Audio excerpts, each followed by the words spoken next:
بسم اللہ الرحمن الرحیم۔ السلام علیکم ویورز، میں ہوں ارم اپنے چینل ارم کی ڈائری سے۔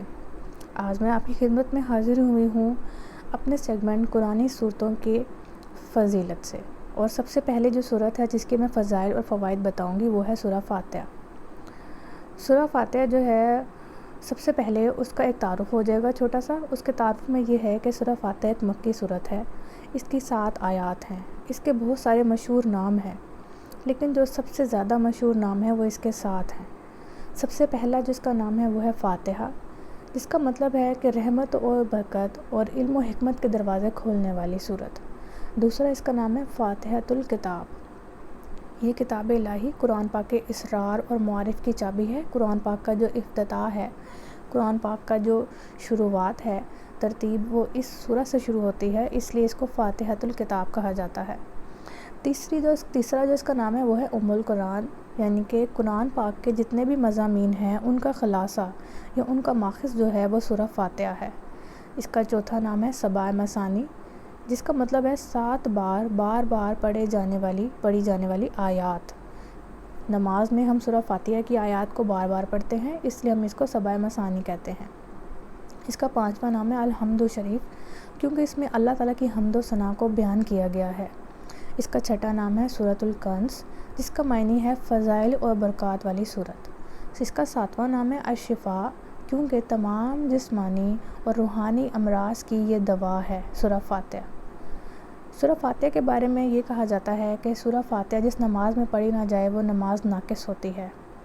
حضرت علی کا ایک قول ہے کہ اگر میں سورہ فاتحہ کی تفسیر لکھنا شروع کروں تو وہ 7 اونٹوں پر لادی جائے گی۔ سبحان اللہ۔ یہ ہے سورہ فاتحہ کا چھوٹا سا تعارف، یہ میری ایک عاجز سی کوشش ہے۔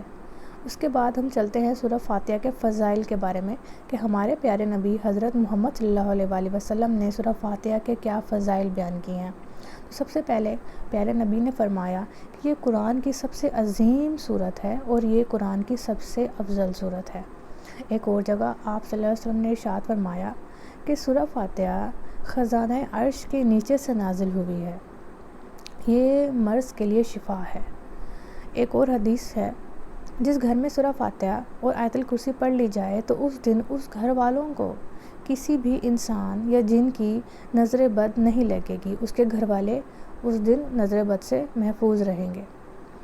ایک دفعہ بارگاہ رسالت میں ایک فرشتہ حاضر ہوا اور اس نے ہمارے نبی سے فرمایا، یا رسول اللہ، آج میں آپ کے لیے 2 نور لے کر آیا ہوں جو آپ سے پہلے کسی بھی نبی پر نازل نہیں ہوئے، جن میں سے پہلا نور جو ہے وہ سورہ فاتحہ ہے اور دوسرا نور ہے سورہ بقرہ کا آخری رکوع۔ صحابہ کرام بچھو کے کاٹنے کے لیے اور مرگی کے مریض کے علاج کے لیے سورہ فاتحہ کا دم کرتے تھے، اور جس سے مریض کو شفا نصیب ہو جاتی تھی۔ حضرت محمد صلی اللہ علیہ وسلم کا ارشاد پاک ہے کہ اگر تم بستر پر سونے سے قبل سورہ فاتحہ اور سورہ اخلاص کی تلاوت کر لو تو موت کے علاوہ تم ہر شے سے محفوظ رہو گے۔ تو یہ ہیں سورہ فاتحہ کے فضائل جو ہمارے پیارے نبی نے بتائے ہیں۔ اس کے بعد ہم چلتے ہیں کہ سورہ فاتحہ سے علاج کس طرح کیا جا سکتا ہے۔ اگر کسی کے پیٹ میں درد ہے تو اس کے لیے سورہ فاتحہ جو ہے اول اور آخر 3 مرتبہ درود شریف پڑھیں، پھر بسم اللہ پڑھ کر 3 مرتبہ علیحدہ بسم اللہ پڑھ کر سورہ فاتحہ پڑھیں اور 3 مرتبہ سورہ اخلاص پڑھیں۔ امید ہے کہ 18ویں یا 20ویں مرتبہ میں ہی آپ کو سکون محسوس ہونے لگے گا، اور جس دن آپ یہ عمل کریں گے اس دن آپ سکون کی نیند سو سکیں گے، کیونکہ سورہ فاتحہ میں موت کے علاوہ ہر بیماری کا علاج موجود ہے، اس لیے اس کا نام الشفاء ہے۔ اولاد نرینہ کے لیے سورہ فاتحہ کا عمل ہے کہ اول اور آخر 3 مرتبہ درود شریف پڑھیں، پھر 3 مرتبہ سورہ فاتحہ اور 3 مرتبہ سورہ اخلاص پڑھیں، اور یہ عمل بلا ناغہ 41 دن تک جاری رکھیں۔ انشاءاللہ اللہ تعالیٰ اپنا فضل کرے گا۔ اگر جانور مرنا شروع ہو گئے ہیں یا جانوروں میں بیماری آ گئی ہے تو اس کے لیے بھی آپ اول اور آخر 3 مرتبہ درود شریف پڑھیں، پھر سورہ فاتحہ پڑھیں اور پھر سورہ اخلاص پڑھیں بسم اللہ کے ساتھ، اور یہ عمل جب تک جاری رکھیں جب تک کہ آپ کے جانور ٹھیک نہ ہو جائیں، شفا یاب نہ ہو جائیں، اور اگر آپ اس کو عادت بنا لیتے ہیں تو پھر تو برکات اور فضائل کی بارش شروع ہو جائے گی۔ محکمے کے افسروں کا رعب اور دبدبہ ختم کرنے کے لیے یا اس سے بچنے کے لیے بھی آپ یہ عمل کریں کہ اول اور آخر 3 مرتبہ درود شریف پڑھیں، پھر بسم اللہ کے ساتھ 3 مرتبہ سورہ فاتحہ اور 3 مرتبہ سورہ اخلاص پڑھیں، اور یہ دعائیں جو ہیں آپ ہی اپنے اس افسر کی روح کو ہدیہ کر دیں جو آپ کو تکلیف پہنچاتا ہے، جس سے آپ کو عذر پہنچتا ہے۔ امید کرتی ہوں کہ اللہ کا فضل ہوگا اور اس کی رویے میں ایک مثبت عمل آپ محسوس کریں گے۔ جو بھی سوچے وہ مقصد پورا ہو جائے گا۔ اس کے لیے بھی آپ نے یہ عمل کرنا ہے کہ 3 مرتبہ اول اور آخر درود شریف پڑھنا ہے، پھر بسم اللہ کے ساتھ 3 مرتبہ سورہ فاتحہ اور 3 مرتبہ سورہ اخلاص پڑھنی ہے۔ رزق پہ برکت کے لیے اب ہمیشہ باوضو رہیں اور کھانا کھانے سے قبل آپ یہ عمل کریں کہ 3 مرتبہ اول اور آخر درود شریف پڑھیں، 3 مرتبہ سورہ فاتحہ اور 3 مرتبہ سورہ اخلاص، اور کھانا ختم ہونے کے بعد آپ 3 مرتبہ سورہ القریش پڑھیں۔ مشکلات اور پریشانیاں ختم ہونے لگ جائیں گی اور آپ اپنے رزق میں برکت آتی بھی محسوس کریں گے۔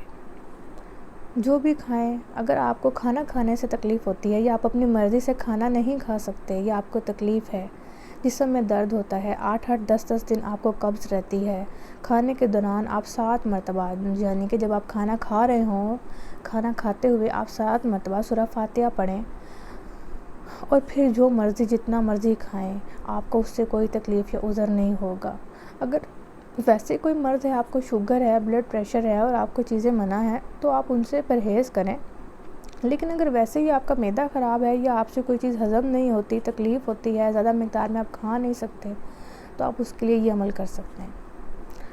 اگر کسی کا بچہ مسلسل روتا ہو تو اس کو خاموش کروانے کے لیے 3 بار سورہ فاتحہ پڑھیں اور پھر بچے کے لیے نیت کر کے یہ الفاظ یا یہ دعا دہرائیں کو سلامن قولم من رب الرحیم، سلامن قولم من رب الرحیم، سلامن قولم من رب الرحیم، تو آپ دیکھیں گے کہ بچہ کتنا پرسکون ہو جاتا ہے اور خاموشی سے سو جاتا ہے۔ اس کے علاوہ اگر کسی کے رشتے میں رکاوٹ ہے، بندش ہے، شادی نہیں ہو رہی، بہت سال گزر گئے ہیں، تو آپ اس کے لیے بھی سورہ فاتحہ کا یہ عمل کر سکتے ہیں۔ پہلے وہی عمل جو میں نے بتایا کہ اول اور آخر 3 مرتبہ درود شریف پڑھنا ہے، پھر بسم اللہ کے ساتھ 3 مرتبہ سورہ فاتحہ اور 3 مرتبہ سورہ اخلاص۔ اس کے علاوہ شادی کے لیے سورہ فاتحہ کا ایک اور عمل بھی ہے کہ جمعرات کے دن آپ نے 70 مرتبہ سورہ فاتحہ پڑھنی ہے اور جمعے کے دن آپ نے 60 مرتبہ سورہ فاتحہ پڑھنی ہے، اور جب تک شادی نہیں ہو جاتی، کوئی مناسب رشتہ نہیں آ جاتا، آپ نے یہ عمل جاری رکھنا ہے۔ اگر گھر والوں میں بہت زیادہ ناچاکی ہے، نا اتفاقی ہے، گھر میں ہمیشہ لڑائی جھگڑا چھڑا رہتا ہے، اس کے لیے بھی آپ یہ سورہ فاتحہ کا عمل کر سکتے ہیں کہ اول اور آخر 3 مرتبہ درود شریف پڑھنا ہے، پھر اس کے بعد بسم اللہ کے ساتھ 3 مرتبہ سورہ فاتحہ اور 3 مرتبہ سورہ اخلاص۔ انشاءاللہ آپ دیکھیں گے کہ گھر میں کیسے ناچاکی محبت میں بدل جاتی ہے اور حسن سلوک اور اتفاق پھیل جاتا ہے۔ تو امید کرتی ہوں کہ آپ کو یہ میری کاوش پسند آئی ہوگی، میری یہ عاجزانہ کوشش پسند آئی ہوگی، اور اگر آپ کو اس کے بارے میں کوئی سوال پوچھنا ہے، کوئی جھجک ہے یا کوئی اور بات سمجھ نہیں میری کوئی بات سمجھ نہیں آئی، تو آپ جو ہے کمنٹ کے ذریعے مجھ سے سوال کر سکتے ہیں۔ میں آپ کے کمنٹس کو پڑھ کے ممکنہ جواب دینے کی کوشش کروں گی۔ اس کے علاوہ اگر آپ کو میری یہ ویڈیو فائدہ مند لگی تو آپ میری ویڈیو کو لائک کر سکتے ہیں اور شیئر کر سکتے ہیں۔ اللہ تعالیٰ آپ کا حامی و ناصر ہو۔ السلام علیکم۔